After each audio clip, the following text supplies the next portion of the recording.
VOA 세계뉴스입니다. 남미국가 볼리비아에서 26일 군 일부가 탱크와 장갑차를 동원해 대통령궁에 진입하는 쿠데타를 시도했지만 3시간 만에 실패로 끝났습니다. 후안 호세 순이가 전 육군 참모총장이 주도하는 쿠데타 병력은 이날 오후 3시께 탱크와 장갑차 등을 앞세워 대통령궁이 위치한 무리오 광장에 직결했고 일부는 대통령궁에 진입했습니다.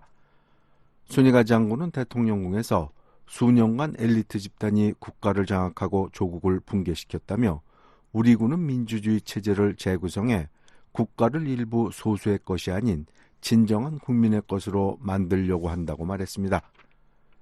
하지만 루이스 아르세 대통령은 순이가 장군과 대면해 군 통수권자로서 이런 불복종을 용납할 수 없으니 철수할 것을 요구했습니다. 이어 아르세 대통령은 긴급 대국민 연설에서 볼리비아가 군의 쿠데타 시도에 직면했다며 국민과 함께 민주주의를 수호하기 위해 나와 내각은 이곳에 굳건히 서 있다고 말했습니다.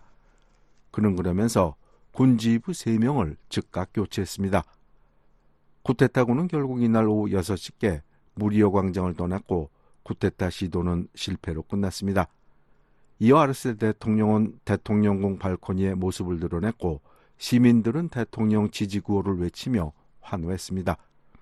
쿠데타를 주도한 순이가 장군은 이날 저녁 경찰에 체포됐습니다. 북대서양 조약기구 나토 차기 사무총장에 마르크 루이터 네덜란드 총리가 공식 임명됐습니다.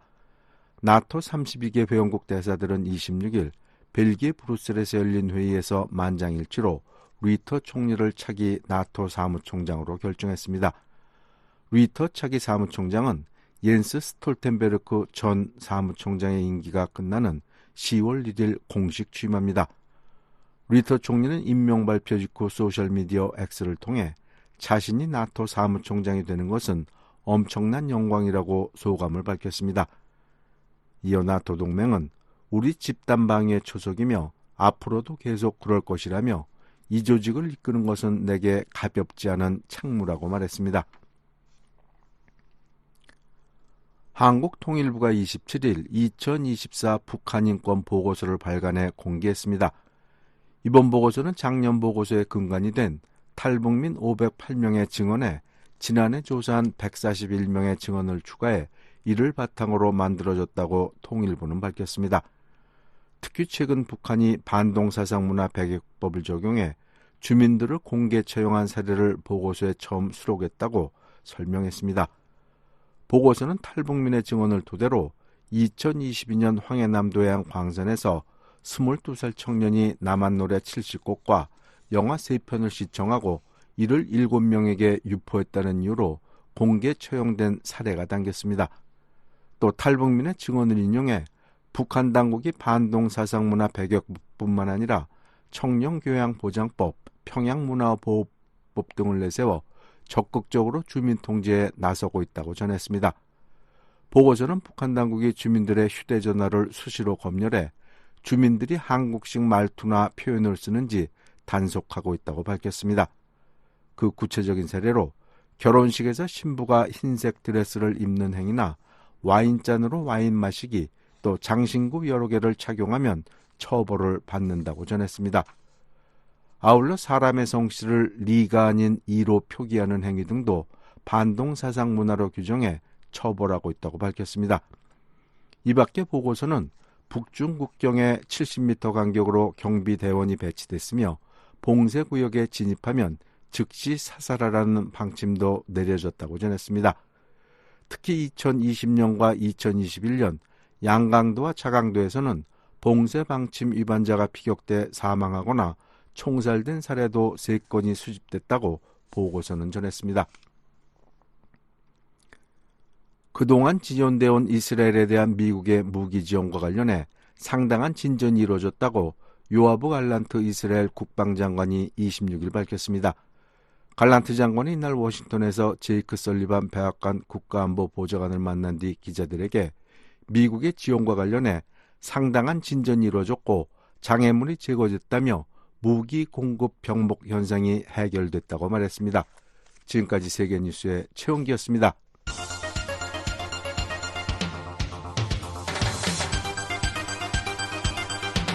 VOA News Today. 여러분 안녕하십니까? 6월 27일 목요일 VOA 뉴스 투데이 2부 시작하겠습니다. 진행의 심현지입니다. 이 시간에 보내드릴 주요 소식입니다. 미국 정부는 러시아의 우크라이나 점령지로 북한 노동자가 파견될 가능성에 반대 입장을 분명히 했습니다. 존 허브스트 전 우크라이나 주재 미국 대사는 북한이 우크라이나에 군대를 파병할 가능성은 높지 않다고 말했습니다. Overwhelmingly symbolic. 북한은 처음으로 진행한 다탄두 미사일 시험 발사가 성공적이었다고 주장했습니다. 이에 대해 한국 군 당국은 미사일이 발사 초기 단계에서 폭발했다며 북한의 주장은 기만과 과장이라고 반박했습니다. 내일 북한은 전 지역 대체로 맑겠지만 함남 지역 일대로 구름 많겠고 오후 한때 소나기 소식 있겠습니다. 아침 최저기온은 10도에서 21도, 낮 최고기온은 25도에서 33도 기온 분포 보이겠습니다. 바다의 물결은 동해, 서해 앞바다 모두 0.5에서 1m로 일겠습니다. 첫 소식입니다. 미국 정부는 러시아의 우크라이나 점령지로 북한 노동자가 파견될 가능성에 대해 반대 입장을 분명히 했습니다. 북한의 최근 도발에 대해서는 자제를 촉구했습니다. 함지아 기자입니다. 매튜 밀러 국무부 대변인은 26일 정례 브리핑에서 북한이 우크라이나 도네츠크 지역으로 노동자 파견을 준비 중이라는 언론 보도와 관련한 질문에 우리는 북한과 러시아 간의 급부상하는 관계에 대해 꽤 우려해왔다고 말했습니다. So I don't have any specific comment on that. I had not seen that report, but obviously we have been quite concerned about the burgeoning relationship between North Korea and Russia. 이어 도네츠크는 우크라이나의 일부이지 러시아의 일부가 아니다라며 따라서 우크라이나 점령지에서의 활동과 관련해 두 나라 사이에 어떤 종류의 협력 강화도 우리가 반대하는 일이라고 덧붙였습니다. 앞서 한국의 TV조선 방송은 정부 당국자를 인용해 북한이 이르면 다음 달 도네츠크에 대규모 공병부대 인력을 파견할 전망이라고 보도했습니다. 우크라이나 영토인 도네츠크는 러시아의 점령과 우크라이나 탈환이 반복되고 있습니다. 따라서 북한이 전투로 파괴된 도시를 재건하는 임무를 맡게 될 것이란 전망입니다. 밀러 대변인은 북한이 한반도 시각 26일 탄도미사일을 시험 발사하고 또다시 오물풍선을 한국으로 날린 것과 관련한 논평 요청에는 우리는 북한이 그러한 도발적 행동을 자제하고 외교로 복귀할 것을 계속해서 촉구한다고 답했습니다. 앞서 한국합동참모본부는 북한이 한반도 시각 26일 동해상으로 탄도미사일을 발사했지만 실패한 것으로 추정된다고 전했습니다. 북한의 탄도미사일 도발은 지난달 30일 초대형 방사포 10여 발 발사 이후 약 27일 만입니다. 또 북한은 24일에서 26일 한국을 향해 오물풍선을 부양했다고 합참이 밝혔습니다. VOA 뉴스 함지아입니다. 한국이 우크라이나에 대한 무기 지원 재검토 입장을 밝힌 데 대해 유럽연합은 지속적인 국제 지원의 중요성을 강조했습니다. 피터 스타노 EU 대변인은 26일 우크라이나 무기 지원 문제를 재검토한다는 한국 정부의 입장에 대한 VOA의 논평 요청에 러시아의 침략이 시작된 직후부터 우리는 국제 파트너들에게 유엔 헌장을 수호하기 위해 일어서고 할 수 있는 어떤 방법으로든 우크라이나를 도울 것을 촉구했다고 밝혔습니다. 그러면서 유럽연합뿐만 아니라 아시아의 안정과 평화를 위협하는 푸틴의 지속적인 확전을 고려할 때 그들의 지속적인 지원은 매우 중요하다고 강조했습니다. 앞서 한국 대통령실의 장호진 국가안보실장은 지난 20일 북한과 러시아가 유사시 군사개입 조항 등을 담은 조약을 체결하자 이를 규탄하며 테러 추가 독자 제재와 함께 우크라이나에 대한 무기 지원 문제를 재검토할 예정이라고 말했습니다. 미 국무부는 20일 브리핑에서 관련 질문에 러시아의 침략에 맞서 싸우는 우크라이나에 대한 어떤 지원도 환영한다며 하지만 이는 궁극적으로 한국의 결정에 달린 문제라고 덧붙였습니다.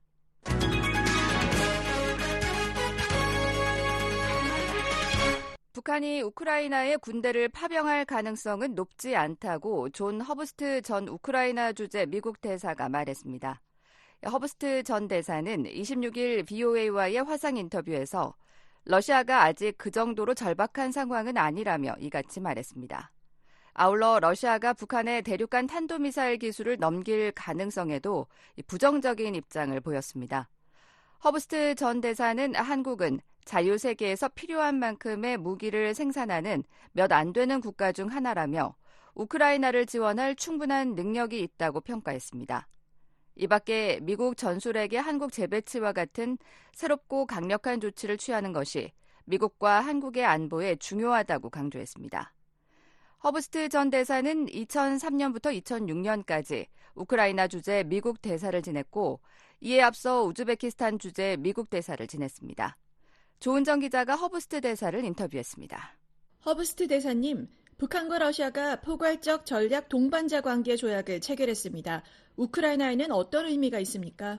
Overwhelmingly symbolic. It's designed to show that Moscow is not alone in the world. 저는 이 조약이 다분히 상징적이라고 생각합니다. 모스크바가 세계에서 혼자가 아니라는 것을 보여주기 위한 것입니다. 우크라이나에 대한 대규모 재래식 침공 이후 상당한 고립을 겪고 있음에도 불구하고 말이죠. 그리고 우리 모두는 북한이 적어도 14개월, 길게는 18개월 동안 러시아의 전쟁 노력에 중요한 역할을 해왔다는 것을 알고 있습니다. 러시아의 무기, 특히 탄약이 고갈되기 시작하면서 북한이 개입했습니다. 푸틴은 거의 혼자임에도 불구하고 자신이 혼자가 아니라는 것을 주장하기 위해 북한을 방문한 것입니다. 북한이 러시아에 기하급수적으로 더 많은 탄약을 제공하고 우크라이나에 더 큰 위협을 제기하게 될까요? They've been providing a substantial amount of ammunition, just as the Iranians, even before the North Koreans, were providing a lot of drones and missiles too. 북한은 이미 많은 포탄을 제공했습니다. 북한보다도 먼저 이란이 많은 드론과 미사일을 제공한 것처럼 말이죠. 아마도 북한이 더 제공할 수도 있겠지만 이미 상당한 양의 탄약을 제공했습니다.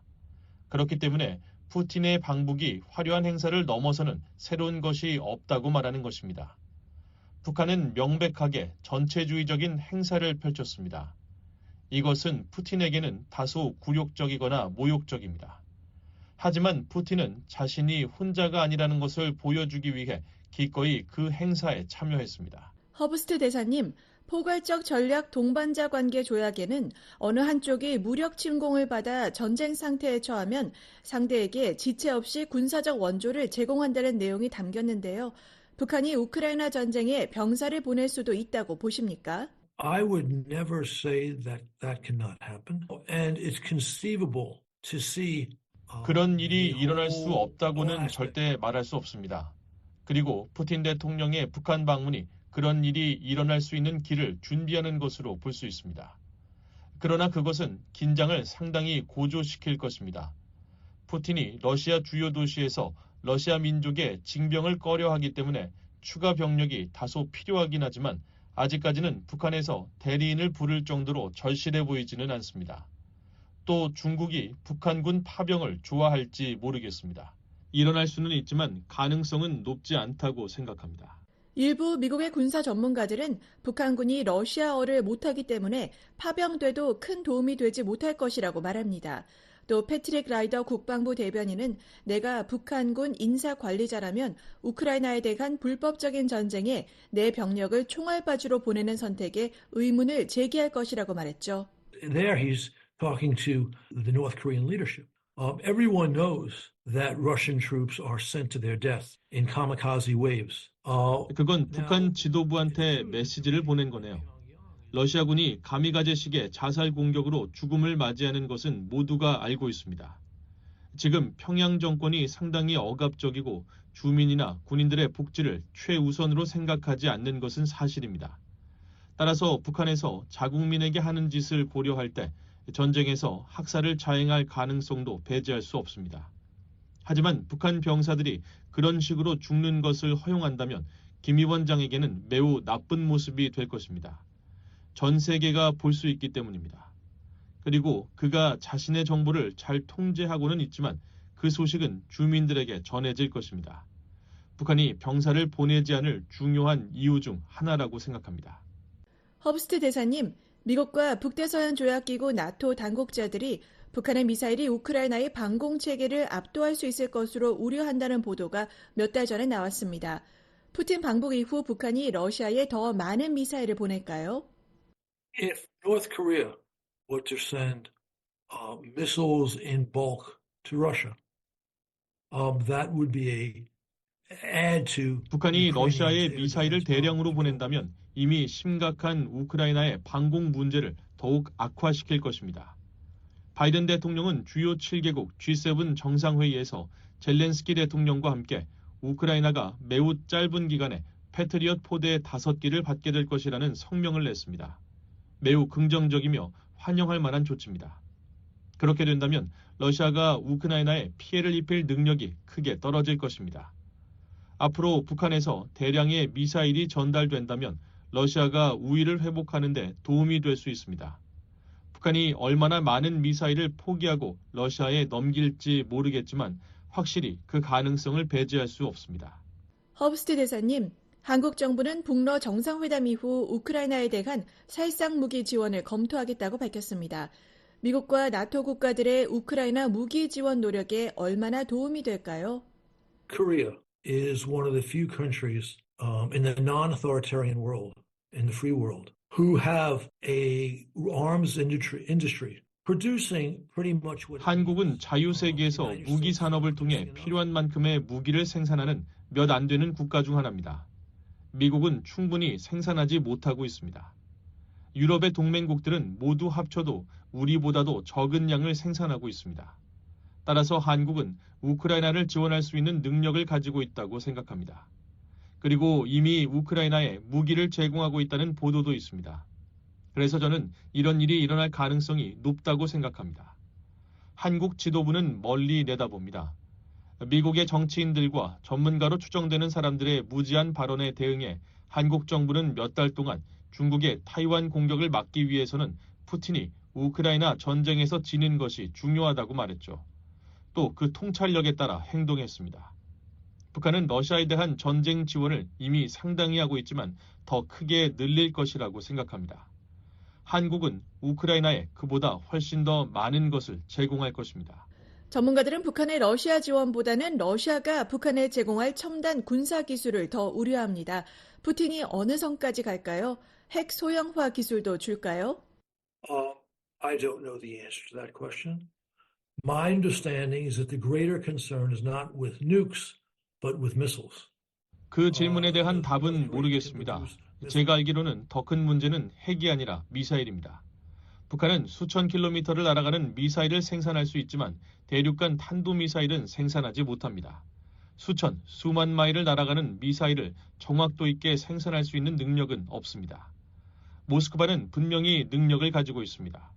북한이 수년 동안 러시아로부터 이 기술을 받길 원했다는 것을 알고 있습니다. 푸틴이 공급에 동의했다는 징후는 없습니다. 푸틴에게는 분명 큰형님인 중국을 포함해 어느 정도 위험이 따를 것입니다. 가능성을 완전히 배제하지는 않겠지만 높지는 않다고 생각합니다. 이러한 미사일은 유럽도 타격할 수 있기 때문에 미국과 한국, 일본, 그리고 유럽인들에게도 큰 관심 사안입니다. 허브스트 대사님, 북러 정상회담 이후 한국 주류 정치계에서 자체 핵무장론이 다시 부상하고 있습니다. 여당의 한 당권 주자는 대표가 되면 핵무장을 당론으로 정하겠다고 했죠. 한국의 핵무장론 정서에 공감하십니까? I understand, but the origin of this is not just 전적으로 이해합니다. 하지만 그런 정서의 근원은 러시아와 북한의 공격성뿐 아니라 중국의 공격성과 미국의 지도력의 불안정성에 기인합니다. 바이든 정부는 러시아의 우크라이나 침공에 대해 강력한 정책을 제공하지 못했습니다. 미국은 우크라이나에 무기를 보내는 데에도 비슷한 모호함을 보였죠. 우크라이나가 러시아에서 우리 무기를 사용할 경우와 관련해 많은 제한을 두었습니다. 홍해, 인도양에서 선박에 대한 후티 반군의 공격을 근절하는 조치를 취하는 것을 주저했죠. 이란 대리 세력이 중동에서 미군을 죽인 데 대해 보복을 주저한 것은 약함을 보여주었습니다. 미국이 강하지 않다면 한국은 절대적으로 자체 핵무기가 필요합니다. 트럼프 전 대통령 측근들이 러시아가 우크라이나를 장악해도 상관없다고 말한 건 무지한 거죠. 또 공화당이나 민주당 어느 누구도 미국의 무기 생산을 크게 늘려야 한다고 말하지 않습니다. 서울이나 도쿄 또는 바르샤바의 지도자들이 미국의 안정성에 대해 걱정하는 것을 이해할 수 있습니다. 2차 세계대전이 끝난 이후 미국의 힘이 세계 안보와 세계 평화에 매우 중요했기 때문이죠. 바이든 팀의 소심함 때문이든 트럼프 팀의 예측 불가능성 때문이든 미국의 힘에 대한 의문이 크게 제기되고 있습니다. 바이든 정부는 지난해 한국과 워싱턴 선언을 발표하고 핵 전략의 기획과 운용에 한국의 역할을 확대했습니다. 그 이후에도 자체 핵무장 목소리가 이어지고 있는 건데요. 로저 위커 상원의원은 한국에 전술핵을 재배치해야 한다고 말했습니다. 워싱턴 선언 외에 추가 조치가 필요할까요? I agree that it's critical for American security. And of course, even more critical for South Korean security.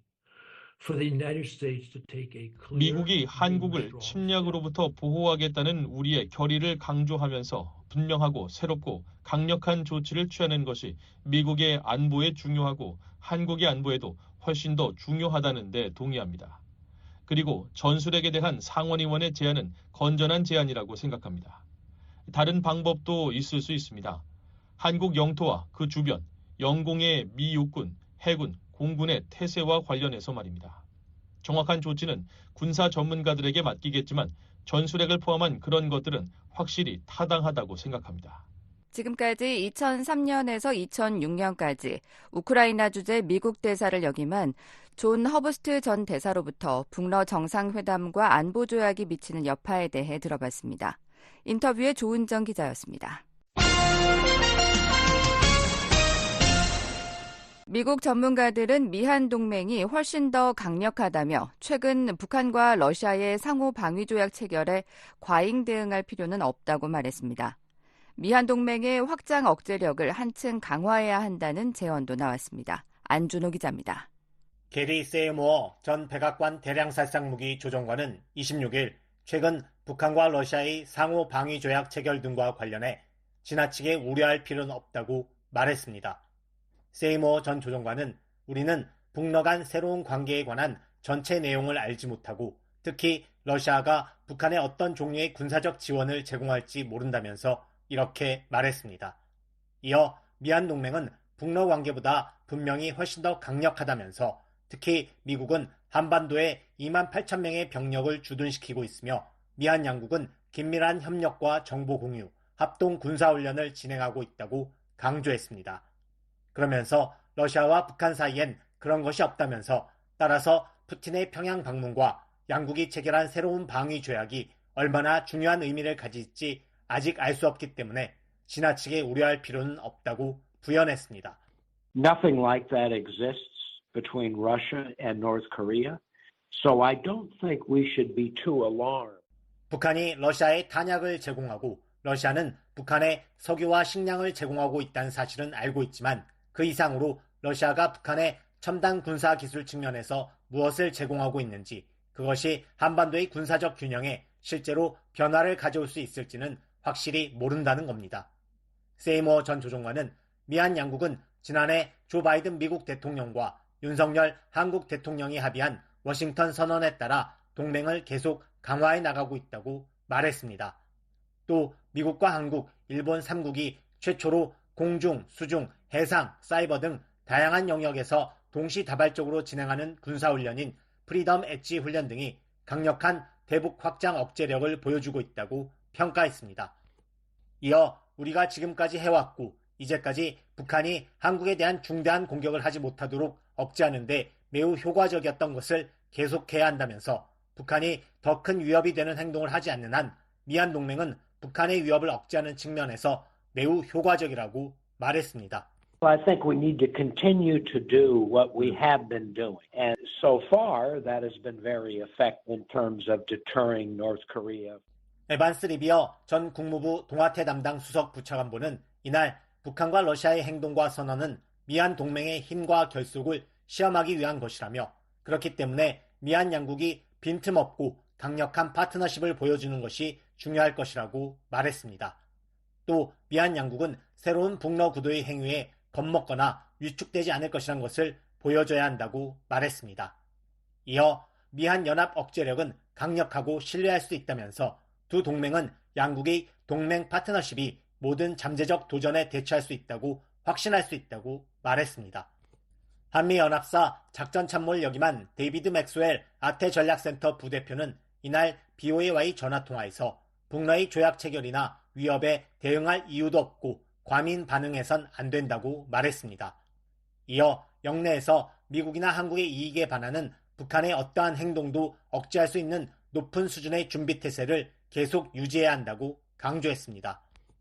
The reason that Russia and North Korea are acting this way is because they are weak, they are desperate, they fear the ROK-US alliance.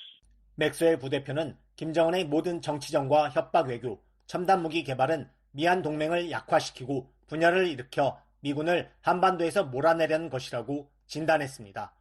이어 그러나 설사 미군이 한반도에 없다고 하더라도 북한은 한국의 힘을 이길 수 없다면서 과잉 반응하지 않는 것이 중요하다고 말했습니다. 또 현재의 전략을 유지하고 준비태세를 유지하며 북한 주민에게 정보를 보내고 북한이나 러시아를 두려워하지 말아야 한다고 강조했습니다. 북러 군사동맹 체결 등 고조되는 위협에 대응해 미한 양국이 더 강력한 확장 억제력을 과시해야 하느냐는 질문엔 미국과 한국은 함께하는 한 세계에서 가장 강력한 국가이기 때문에 더 많은 것을 할 필요가 없다면서 지속적인 훈련을 계속 유지하면 된다고 말했습니다. 그러면서 미한 동맹은 이미 강하기 때문에 북한의 행위에 일일이 대응할 필요가 없다면서 준비태세와 상호 운용성을 보장하기 위해 연중 일상적으로 실시하는 모든 훈련과 프리덤 엣지 같은 훈련을 실시하는 것이 북한을 억제하는 방법이라고 말했습니다. The United States and South Korea are the most powerful countries in the world together. They don't need to do more. They need to continue to sustain ongoing exercises. 긴장 완화를 위한 미한의 대응 수준 조절 필요성과 관련해선 북한은 원하면 언제든 긴장을 완화할 수 있으며 긴장 고조의 원인은 바로 북한이라며 미한 양국은 결코 방어태세를 약화시켜서는 안 된다고 강조했습니다.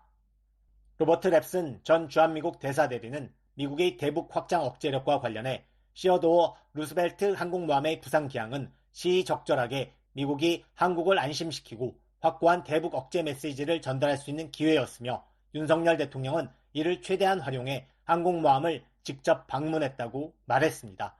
윤석열 한국 대통령은 25일 부산 해군 작전기지에 정박 중인 루스벨트함을 방문해 북한의 위협에 맞선 미한 동맹과 연합방위태세를 강조한 바 있습니다. 랩슨 전 대사대리는 시어도어 루스벨트함은 미국의 26대 대통령의 이름을 땄다면서 20세기 초 그의 외교정책의 특징은 그가 자주 사용한 문구인 부드럽게 말하되 큰 몽둥이를 들고 라는 말에 잘 드러난다고 말했습니다. 그래서 루스벨트함의 별명이 큰 몽둥이라고 부연했습니다. 루스벨트함의 부상기항은 미국이 북한과의 대화의 문을 열어두면서도 강력한 대북 확장 억제력을 과시한 것이란 뜻으로 풀이됩니다. 최근 북러의 위협에 맞서 미한 동맹의 확장 억제력을 한층 더 강화해야 한다는 지적도 있습니다. 조셉 디트라니 전 북핵 육자회담 미국 차석 대표는 이날 BOA와의 전화통화에서 미국 전략자산의 한국 전개를 늘려야 한다면서 한국과의 합동 군사훈련을 한층 강화해야 한다고 말했습니다. 한국에 대한 미국의 확장 억제 공약을 업그레이드해야 한다는 겁니다. 디트라니 전 차석 대표는 지금까지는 미국의 확장 억제력이 충분했지만 이제 푸틴의 방북과 김정은과의 정상회담을 계기로 북러 간 포괄적인 전략적 관계가 형성된 만큼 그 이상의 것이 필요하다면서 확장 억제력을 강화하고 업그레이드하고 합동 군사훈련을 절대적으로 더 많이 해야 한다고 말했습니다. That was enough. Now with the comprehensive strategic relationship between North Korea and the Russian Federation, given Putin's visit with Kim Jong-un, we need to do more than that. 또 프리덤 엣지 훈련 등 미한 합동 군사훈련과 미국이 한국에 대한 확장 억제 공약은 본질적으로 방어적인 성격이라면서 북러가 포괄적 전략적 관계 조약 체결을 통해 한반도의 긴장을 고조시키고 있는 만큼 긴장 완화와 신뢰 구축의 책임은 그들에게 있다고 강조했습니다. 디트라니 전 차석 대표는 향후 한반도 정세는 매우 긴장되고 위태로운 상황이 될 것이라며 우리는 이에 철저히 대비해야 한다고 말했습니다. 이어 우리는 북한과 대화를 계속해 지금의 긴장을 완화하기 위해 노력해야 한다면서 북한과 외교적으로 대화하기 위한 노력을 계속하는 한편 당장 눈앞에 닥친 핵과 미사일 위협 등에 맞서야 한다고 말했습니다. 그러면서 우리는 미한 연합훈련 확대 등을 통해 대북 억제력을 한층 더 높이는 노력을 강화해야 할 뿐 아니라 중국을 관여시켜 북한과 대화하려는 노력도 강화해야 한다고 말했습니다. 태평양 사령관을 역임한 해리 해리스 전 주한미국 대사는 미한 양국은 북한의 어떤 위협과 도발, 공격에도 대응할 수 있는 최고 수준의 연합 대비 태세를 유지해야 한다면서 프리덤 엣지 훈련은 그 중요한 부분이라고 말했습니다. 이어 북한은 한반도 긴장 완화에 관심이 없는 만큼 우리는 항상 어떤 도발에도 대응할 준비 태세를 보여줘야 한다고 말했습니다. BOA 뉴스 안준호입니다. 북한은 처음으로 다탄두 미사일 시험 발사를 진행했다고 공개하고 해당 시험이 성공적이었다고 주장했습니다. 한국 군 당국은 미사일이 발사 초기 단계에서 폭발했다며 북한의 주장은 기만과 과장이라고 반박했습니다. 서울에서 김환용 기자가 보도합니다. 북한 대외관용 조선중앙통신은 미사일 총국이 26일 미사일 기술력 고도와 목표 달성에서 중대한 의미를 가지는 개별 기동 전투부 분리와 유도 조종 시험을 성공적으로 진행했다고 27일 밝혔습니다. 조선중앙통신은 시험 목적에 대해 다탄두에 의한 각계 표적 격파 능력을 확보하는 데 있다며 무기 체계들의 기술 고도화를 위한 미사일 총국과 관하 국방과학연구소들의 정상적인 활동의 일환이라고 보도했습니다. 북한은 2021년 1월 제8차 노동당 대회에서 다탄두 개별 유도 기술을 더욱 완성하기 위한 연구 사업을 마감 단계에서 진행하고 있다고 밝힌 바 있는데 다탄두 미사일 시험이 보도된 건 이번이 처음입니다. 조선중앙통신은 이번 시험이 중장거리 고체 탄도미사일 1계단 발동기를 이용해 최대 안전성을 보장하며 개별 기동 전투부의 비행 특성 측정에 유리한 170km에서 200km 반경 범위 내에서 진행됐다고 밝혔습니다. 또 시험 과정에서 분리된 탄두들이 설정된 3개의 목표 좌표점들로 정확히 유도됐다며 미사일에서 분리된 기만체의 효과성도 반항공 목표 발견 탐지기들을 동원해 검증됐다고 주장했습니다. 미사일 총국은 해당 기술 시험이 본격적인 시험 단계에 들어갔다고 밝혔고 시험을 참관한 박정천 노동당 중앙군사위원회 부위원장 등은 이 무기체계가 당 중앙이 제일로 관심하는 문제라며 기만체의 효과성을 더욱 높이기 위한 과학기술적 대책을 세우라고 말했습니다. 당 중앙의 제일 관심이라는 표현은 김정은 국무위원장의 관심사라는 뜻으로 풀이됩니다. 북한이 말하는 개별 기동 전투부는 영어 약자로 MIRV라 불리는 다탄두 각계 목표 재도립체를 의미합니다. 하나의 미사일 동체에 실려 발사된 여러 개의 탄두가 각기 개별적인 목표를 향하면서 대기권으로 재진입한다는 뜻으로 여러 표적을 동시에 공격할 수 있어 핵과 미사일 능력 고도화 과정의 중요한 단계로 여겨집니다. 한국 군 당국은 북한의 이 같은 주장에 허점이 많다고 반박했습니다. 이성준 합동참모본부 공보실장은 27일 정례 브리핑에서 기만과 과장을 위한 수단에 불과하다고 생각한다며 해당 미사일이 다탄두 분리에 성공한 게 아니라 발사 초기 단계에서 폭발했다는 분석 결과를 밝혔습니다. 가장 중요한 것은 다탄두가 분리되는 것은 하강 단계에서 분리가 됩니다. 근데 말씀드린 대로 북한은 어제 비행 초기 단계에 폭발을 했습니다. 그래서 그것이 전혀 일치하지 않는다는 것을 알 수 있습니다. 합참은 앞서 26일 평양에서 발사된 북한 미사일이 250km가량 비행해 원산 동쪽 해상에서 공중 폭발해 파편으로 흩어졌다고 밝히면서 극초음속 미사일 시험 발사가 실패한 것으로 추정했습니다. 한국 군 당국은 북한 매체가 공개한 발사 장면 사진을 토대로 이번 미사일이 지난해 3월 발사한 화성 17형 액체연료 대륙간 탄도미사일과 유사한 형태라고 말했습니다. 하지만 북한은 이번 미사일이 고체연료 미사일이라고 밝혔고 실제 사진에서도 미사일 밑에 형성된 화염이 고체연료 연소 때 전형적으로 나타나는 사방으로 넓게 퍼지는 모습을 보였습니다. 이 때문에 과거 미사일 발사 장면과 이번 발사를 합성한 사진이 아니냐는 의혹이 제기됩니다. 하지만 북한이 ICBM보다 사거리가 짧은 미사일에 고체연료 추진체를 달아 제한적 수준에서 다탄두 미사일 시험을 했을 것이라는 관측도 나옵니다. 전문가들은 북한이 밝힌 170km에서 200km 반경은 대기권 밖까지 상승했다가 개별 탄두를 분리하는 제대로 된 MIRV 기술을 실험하기에 너무 짧다고 보고 있습니다.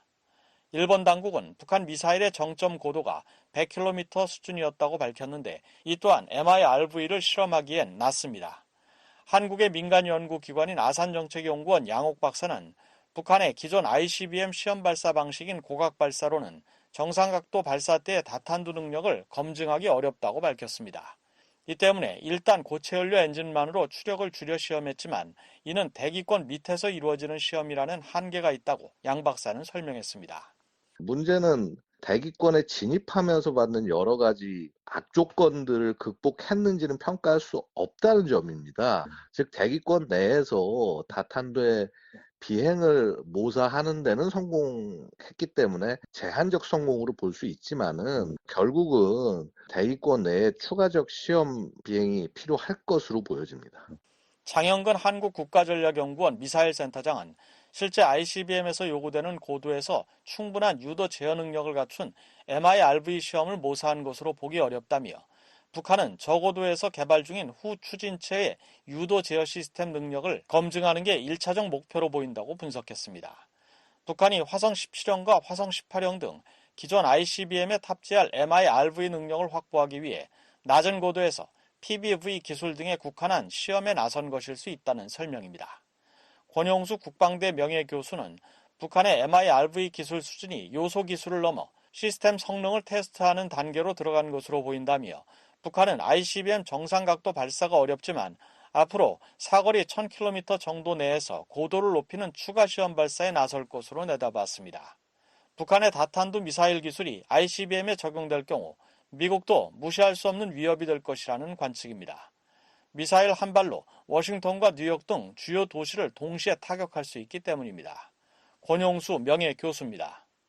무기로서의 가치 측면에서 본다면 결국 탄두가 거기까지 살아서 들어가야 돼요. 그러한 측면에서 아주 중요한 역할을 하는 게 다탄두 개별 목표 설정 재진 입체 MIRV인 거죠. 그게 아니면 사실은 미국과 같은 그런 조밀한 미사일 방어망을 뚫고 들어가기가 거의 힘들다 생각하면 돼요. 북한은 이런 미사일 도발과 함께 한국을 향해 사흘 연속 오물풍선을 살포하면서 복합 도발 양상을 보이고 있습니다. 한국 합참에 따르면 26일 밤부터 27일 오전 9시까지 모두 180여 기의 북한 오물풍선을 식별했습니다. 한국 지역에 낙하한 오물풍선은 70여 개로 주로 경기 북부와 서울 지역에서 발견됐고 풍선 내용물의 대다수는 종이 조각이라고 합참은 밝혔습니다. 북한은 지난 24일엔 350여 개, 25일 250여 개, 그리고 26일엔 180여 개의 오물풍선을 살포했습니다. 한국 정부사나 국책연구기관인 통일연구원 조한범 박사는 한국 내 민간단체들이 최근 연이어 대북전단을 보낸 데 대해 북한이 비례적 대응을 하고 있다고 말했습니다. 북한이 수십 배 대응을 한다고 그랬거든요. 그러면 이틀에 걸쳐서 자유북한운동 연합 10개, 국민개모운동본부 시원학교면 69개, 거의 70개인데 그럼 10배만 보내도 700개가 되거든요. 북한의 입장에서 보면은 대규모 전단 공격을 받은 셈이 되거든요. 이성준 공보실장은 북한의 연이은 풍선 살포에도 자숙기간을 주기 위해 대북 확성기 방송을 중지했지만 앞으로는 확성기 방송으로 대응하겠다고 밝혔습니다. 만일 북한이 종이를 넣은 쓰레기 풍선을 계속 보낸다면 우리는 확성기 방송을 재개할 수밖에 없습니다. 이 실장은 다만 27일엔 대북 확성기 방송을 실시하지 않겠다고 밝혔습니다. 북한은 한국 민간단체들의 대북전단 살포에 맞대응한다는 이유로 지난달 28일부터 7차례에 걸쳐 한국에 오물풍선을 보냈습니다. 서울에서 VOA 뉴스 김환용입니다. 북한이 금강산에서 한국 측 시설을 추가로 철거 중인 것으로 확인됐습니다. 이제 금강산에 남아있는 한국 자산은 많지 않습니다. 함지아 기자가 보도합니다. 북한이 금강산 관광지구 내 한국 자산인 온천시설을 철거하고 있는 것으로 나타났습니다. BOE가 이 일대를 촬영한 플래닛랩스의 위성사진을 분석한 결과 금강산 온천장은 평소의 진한 녹색 대신 밝은 회색으로 바뀌었습니다. 이는 진한 녹색이던 지붕이 뜯기고 안쪽에 있던 건물 속살이 드러나면서 생긴 현상입니다. 온천장 바로 앞에는 작은 건물 약 40개가 밀집해 있습니다. 온천 빌리지로 불리는 시설인데 이번 위성사진에선 과거에 비해 색깔이 연해지고 면적도 줄어든 것이 표시됩니다. 이 역시 지붕이 해체되는 등의 작업에 따른 결과입니다. 온천장과 온천빌리지는 금강산 관광지구 중심부에 위치한 시설로 과거 한국 관광객을 맞이하던 곳입니다. 한국의 현대아산이 지었지만 2002년부터 한국관광공사가 운영을 맡아왔습니다. 북한이 금강산 내 한국 자산을 또다시 철거한 것입니다. 연합뉴스 등 한국 언론은 한국통일부 당국자를 인용해 북한이 온천장과 온천빌리지를 철거하고 있다고 전했습니다. 그런데 민간 위성사진을 통해서도 이 같은 사실이 확인된 것입니다. 북한은 지난 2022년부터 금강산 내 한국 시설에 대한 본격적인 해체 작업에 돌입했습니다. 특히 2022년 3월부터는 현대아산 소유의 해금강 호텔에 대한 철거를 시작한 데 이어 4월엔 한국 리조트 기업 아난티가 운영하던 금강산 골프장에 8개 숙소동을 해체했습니다.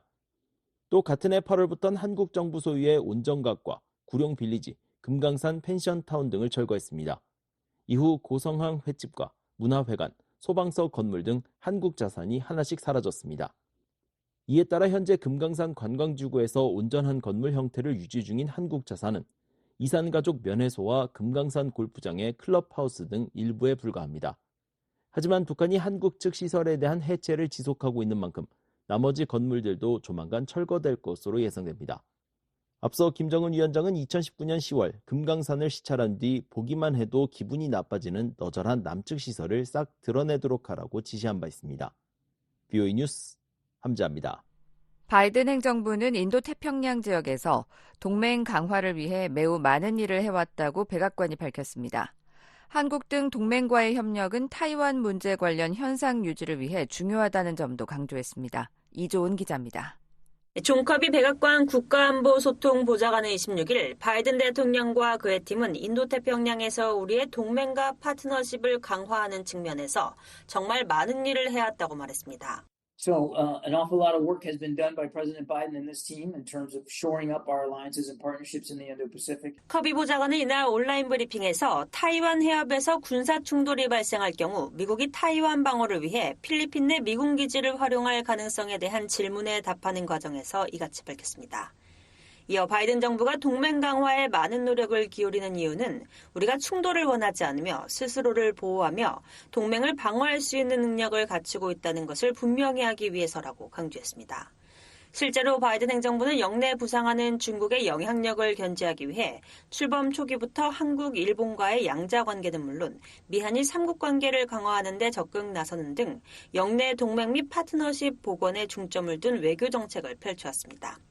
특히 지난해 8월 캠프 데이비드에서 열린 미한일 정상회의를 계기로 3국 간 협력은 안보 및 경제 등 다방면에서 한층 격상됐다는 평가를 받고 있습니다. 커비 보좌관은 한국 등 동맹과의 협력 강화는 타이완 문제와 관련해 현상 변경 시도를 억제하기 위한 노력의 일환이라는 점도 강조했습니다. Nothing's changed about our one China policy. We don't want to see the status quo. 커비 보좌관은 우리의 하나의 중국 정책에는 변함이 없다며 우리는 현상 유지가 일방적으로 바뀌거나 변동되는 것은 물론 무력에 의해 바뀌거나 변동되는 것을 보고 싶지 않다고 말했습니다. 그러면서 바이든 대통령이 중국과의 대화와 한국, 일본, 필리핀과 같은 동맹국과의 협력에서 해온 모든 일은 그런 결과를 막기 위해 고안된 것이라며 바로 이것이 우리가 집중하고 있는 것이라고 강조했습니다. 바이든 행정부는 타이완 문제와 관련해 타이완 관계의 법 등에 따라 타이완의 주권은 평화롭게 결정돼야 한다며 타이완 해협의 현 상태와 평화와 안정을 저해하는 일방적 행위에 반대한다는 하나의 중국 정책을 유지하고 있습니다. VOA 뉴스 이조은입니다. 이탈리아의 애니메이션 제작사가 대북 제재 위반을 인정하고 벌금 53만여 달러를 미국 정부에 내기로 합의했습니다. 이 제작사는 북한 영화사에 하청을 맡기고 대금을 불법 송금한 혐의를 받아왔습니다. 안소영 기자입니다. 미국 재무부 해외자산통제실 오펙은 26일 이탈리아 로마에 본사를 둔 애니메이션 제작사 몬도TV가 대북제재 위반 혐의로 벌금 53만 8천 달러를 지불하는데 합의했다고 밝혔습니다. 재무부는 이날 보도자료를 통해 몬도TV는 재무부 해외자산통제실의 대북제재를 명백히 위반한 데 대한 잠재적 민사 책임을 해결하기 위해 지불에 합의했다면서 이같이 밝혔습니다. 보도자료에 따르면 몬도TV는 북한 당국 소유의 조선과학 교육 영화 촬영소 SEK의 하청 작업을 맡긴 대가로 지난 2019년 5월부터 2021년 11월 사이에 53만 7,939달러를 송금했습니다. 재무부에 따르면 몬도TV와 SEK의 거래는 1990년대부터 시작됐으며 몬도TV는 다양한 프로그램 제작을 위해 SEK를 하청사로 선정했습니다. 이후 미지급금 약 112만 3,120달러가 발생했고 두 회사는 2019년 7월 몬도TV가 북한 인권 문제로 SEK 측과 관계를 단절한 2016년 이전에 SEK가 진행한 작업에 대한 미지급금을 월별 분할 지급하기로 합의했습니다. 재무부는 몬도TV는 2019년 합의에 따라 SEK에 송금하는 동안 북한 회사에 돈을 지급하고 있다는 사실을 인지하고 있었다고 밝혔습니다. 재무부는 몬도TV가 지난 5년간 벌금 고지를 받은 적이 없고 오펙의 조사에 협조한 점을 고려해 이번 최종 벌금액을 책정했다고 설명했습니다. 그러면서 이번 합의는 미국의 대북 제재 규정의 중요성을 다시 한번 확인시키는 계기가 됐다며 기업들은 제재 준수 프로그램을 강화해 국제적인 제재 규정을 철저히 준수해야 할 필요성을 인식해야 할 것이라고 강조했습니다. VOA 뉴스 안소영입니다.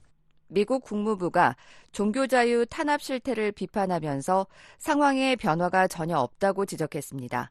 종교 활동을 이유로 처형과 고문, 체포가 계속되고 있다는 것입니다. 함지아 기자입니다. 국무부가 26일 2023 국제 종교자유 보고서를 발표하고 북한의 종교자유 탄압 행위의 우려를 나타냈습니다.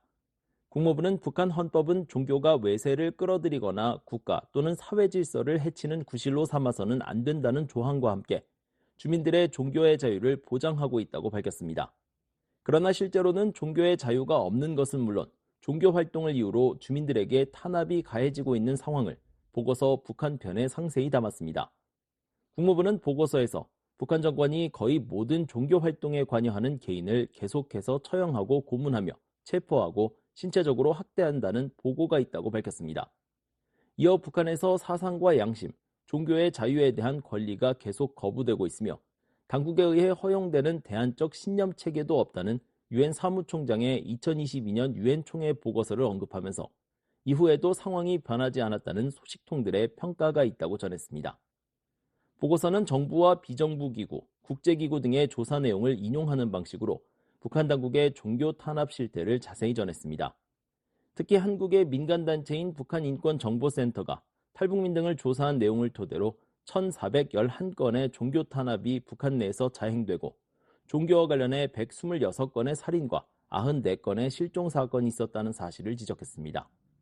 또 국제 기독교 선교단체인 오픈도어스가 북한 내 수감된 기독교인을 5만에서 7만 명으로 추산하면서 북한 내 기독교인들이 폭력적이고 극심한 박해를 경험하고 있다고 지적한 내용도 보고서에 담았습니다.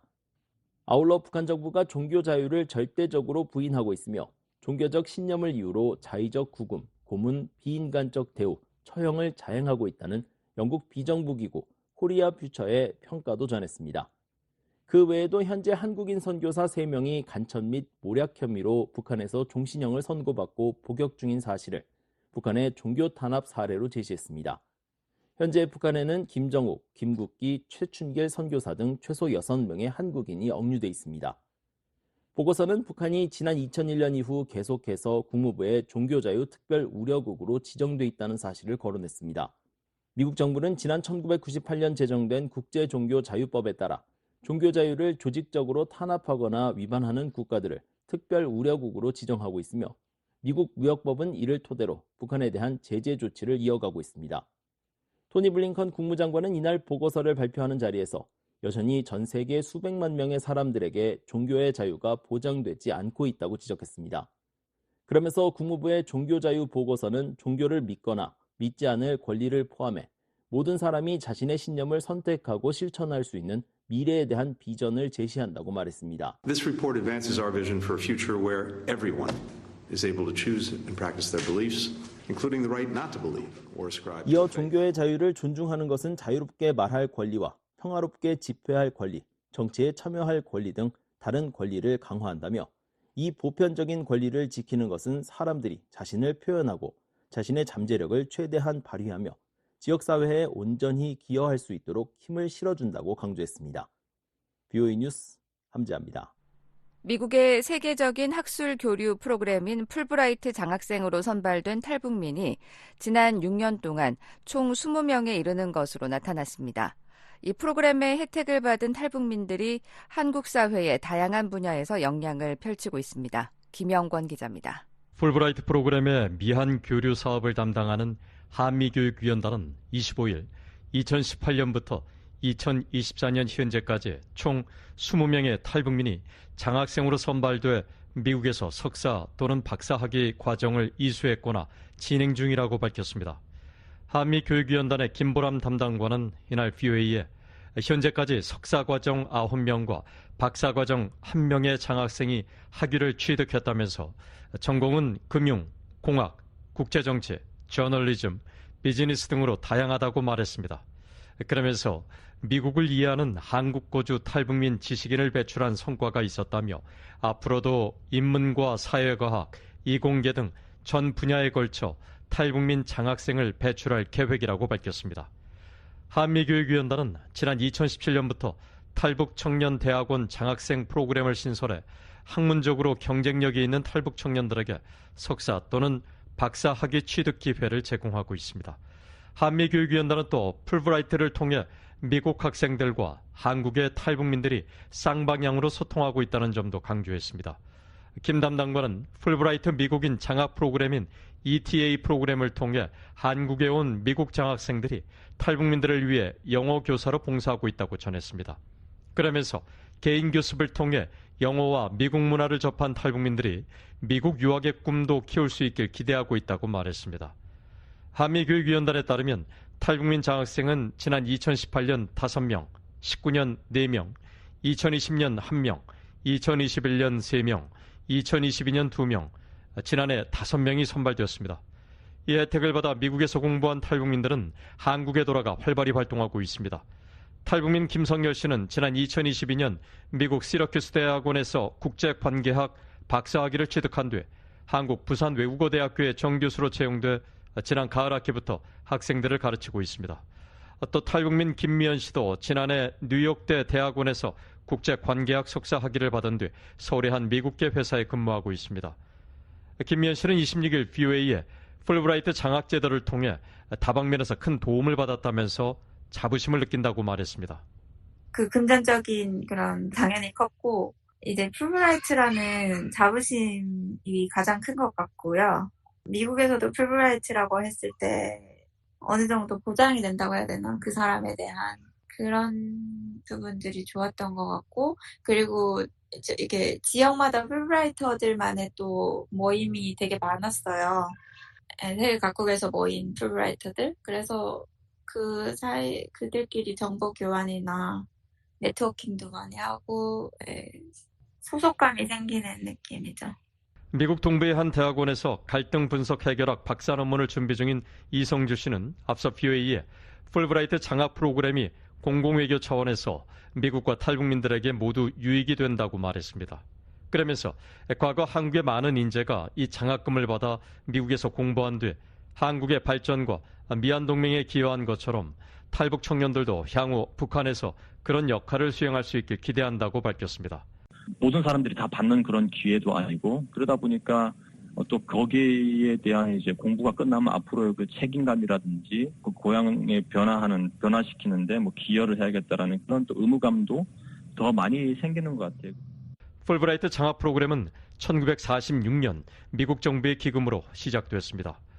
풀브라이트 홈페이지에 따르면 지금까지 전 세계 165개국에서 40만 명 이상이 장학금 혜택을 받아 미국에서 다양한 분야를 공부했습니다.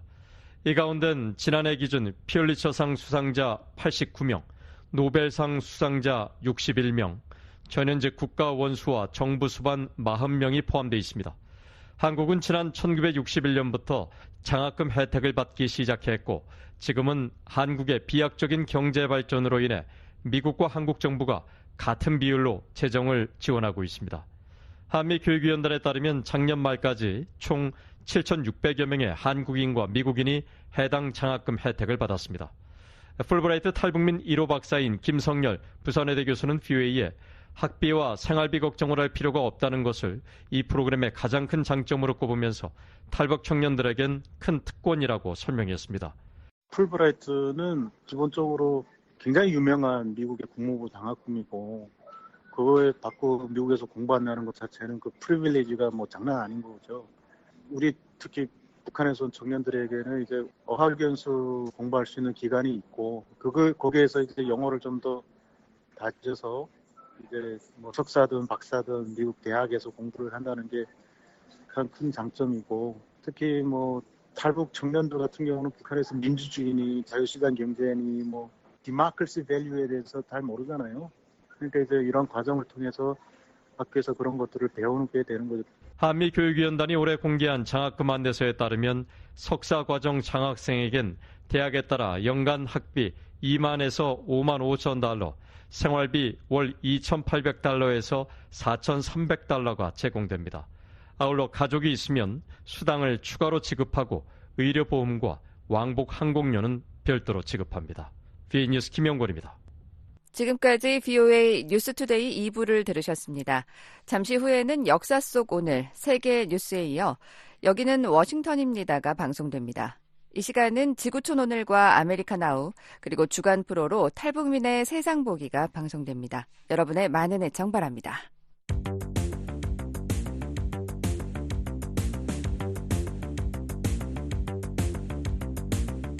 역사 속 오늘 1880년 6월 27일 전 세계 장애인들의 희망의 등불이 된 헬렌 켈러가 미국 남동부 알라바마주에서 태어납니다. 헬렌 켈러는 태어났을 때부터 장애를 갖고 태어난 것은 아니었습니다. 헬렌 켈러는 생후 6개월 때부터 말하기 시작했고 생후 12개월 때는 부모와 의사소통을 할 수도 있었습니다.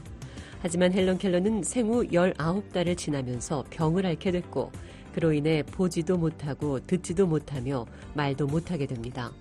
그리고 헬렌 켈러가 7살 때 평생 스승인 앤 설리번 선생님을 만나게 됩니다.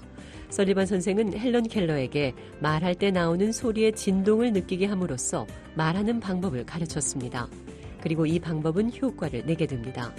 설리번 선생의 도움으로 헬렌 켈러는 20살 때인 1900년 하버드 대학에 입학해 1904년 장애인으로서는 최초로 학사 학위를 취득합니다. 헬렌 켈러는 이후 사회활동에 적극적으로 참여하며 여성 참정권 운동과 사형 폐지 운동 등을 펼쳤습니다. 끊임없는 노력과 투철한 정신력으로 전 세계 장애인들에게 희망의 등불이 된 헬렌 켈러. 헬렌 켈러는 현재까지도 많은 사람들의 존경을 받고 있습니다.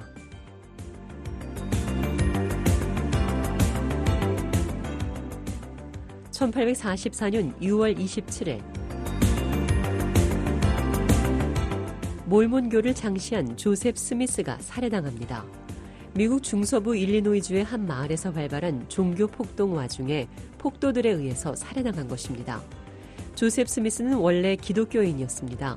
당시 갈등이 심한 기독교를 보면서 새로운 교회를 찾다가 꿈에서 천사를 만나게 됐고 천사의 계시를 받아 새로운 종교를 창시한 것이 몰몬교입니다. 조셉 스미스가 발견했다는 황금판에 새겨진 예언을 번역한 경전이 몰몬경이고 정식 명칭은 예수 그리스도 후기 성도교회입니다. 초기 몰몬교 교인들은 이단이라는 낙인이 찍힌 후 뉴욕주와 일리노이주 등지를 이리저리 옮겨 다녔습니다. 그러다가 급기야 창시자인 조셉 스미스가 1844년 6월 27일 괴한에게 피습, 살해당하게 된 것입니다.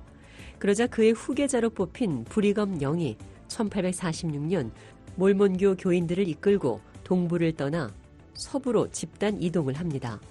이들 수천 명의 몰몬교 교인들은 험준한 로키 산맥을 넘어 무려 1년 가까운 긴 여정을 끝내고 서부 지역에 도착했고 이것이 바로 오늘날 유타주의 기원이 됐습니다.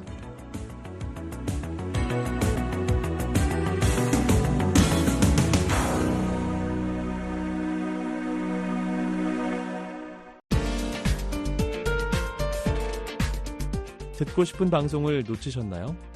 인터넷 웹사이트 www.voakorea.com으로 들어오시면 실시간 방송 청취는 물론 다시 듣기, 방송 원고 보기가 가능합니다.